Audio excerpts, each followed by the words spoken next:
There was no bed, just a cot bolted to the wall, a flickering light, and pipes overhead that groaned like they wanted to confess something. My room on the cruise ship was smaller than most bathrooms. No windows, no silence, just a constant mechanical hum and the taste of metal on my tongue. I stared at the itinerary again. She'd booked it herself, my wife. First class for her. Ocean view suite for her parents. Private balcony for her sister and friends. Deck 0 for me. A broom closet dressed up with a lock and key. And the note she left on the bed, handwritten like a kiss goodbye. You work too much anyway, relax down here. No signature, no love, just a wink. I should have been angry. I should have stormed up to Deck 8 and demanded an explanation. Instead, I unpacked and waited, because I had known for weeks. 3 months ago, I noticed a change.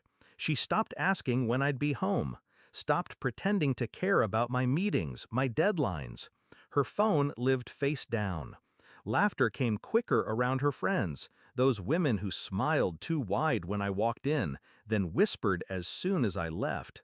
It was the late-night texts she denied, the sudden family dinners I wasn't invited to, the unexplained expenses charged to our joint account, spa days she swore were group rates. I wasn't jealous. Jealousy is rooted in fear, and I wasn't afraid, not of her. But I was curious. So I played dumb, smiled, let her believe I was too distracted with work to see her unraveling the threads. Until she invited me on this cruise, to reconnect. And I knew then it wasn't about love, it was about spectacle. I brought my work laptop, knowing it'd be a target. On day 2, I left it unattended in the lounge for exactly 6 minutes. Long enough for her friends, those designer-clad hyenas, to do what they thought would ruin me. They spilled a drink, accidentally. Oops, one of them cooed, smirking as she patted it dry. Guess you're fired now. They laughed like villains in a second-rate soap.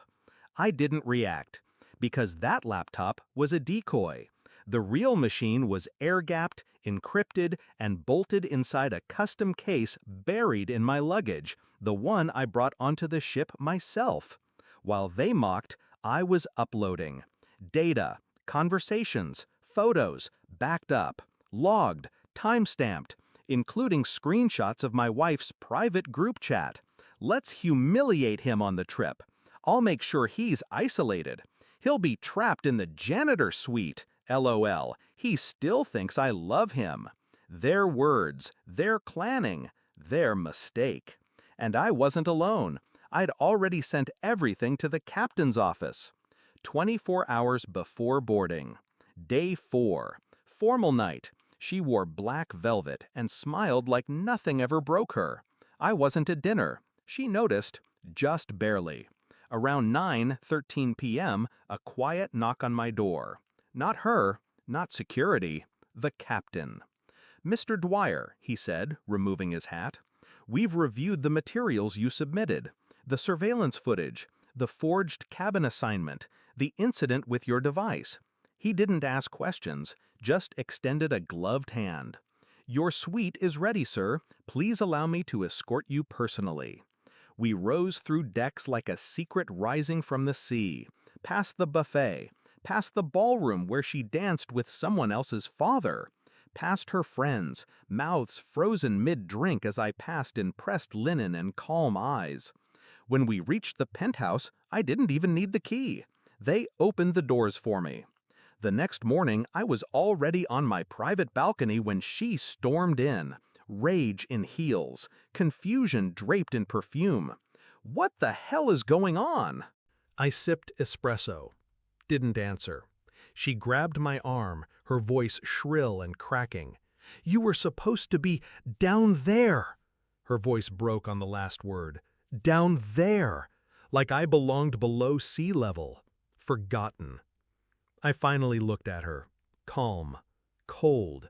The kind of cold that doesn't shiver, it sharpens. I handed her the folder.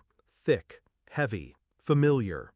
Inside, evidence of her messages, her mockery, the technical report on the laptop sabotage, and her signature on the cabin reassignment form. She flipped through it, page by page, her fingers trembling. "You were watching me!" "No," I said. "You made sure I did." Her voice fell into a whisper. "What are you going to do with this?" I leaned closer. "Nothing." She blinked. "What? I already sent it to your father." Her face went pale, and for the first time since the cruise began, she stopped smiling. She moved out the day we docked. No note, no call, just silence. Her friends? Ghosted, blocked, forgotten. Her father pulled funding from her business, quietly, brutally. She wanted me buried beneath the engine room. Instead, I left the ship at sunrise. No rage, no baggage, no regret. The ocean didn't even notice her leave. And me? I never needed revenge. Just a reminder. Some people only see your value once they try to throw you away. And I let her watch me rise from the deck she thought would drown me.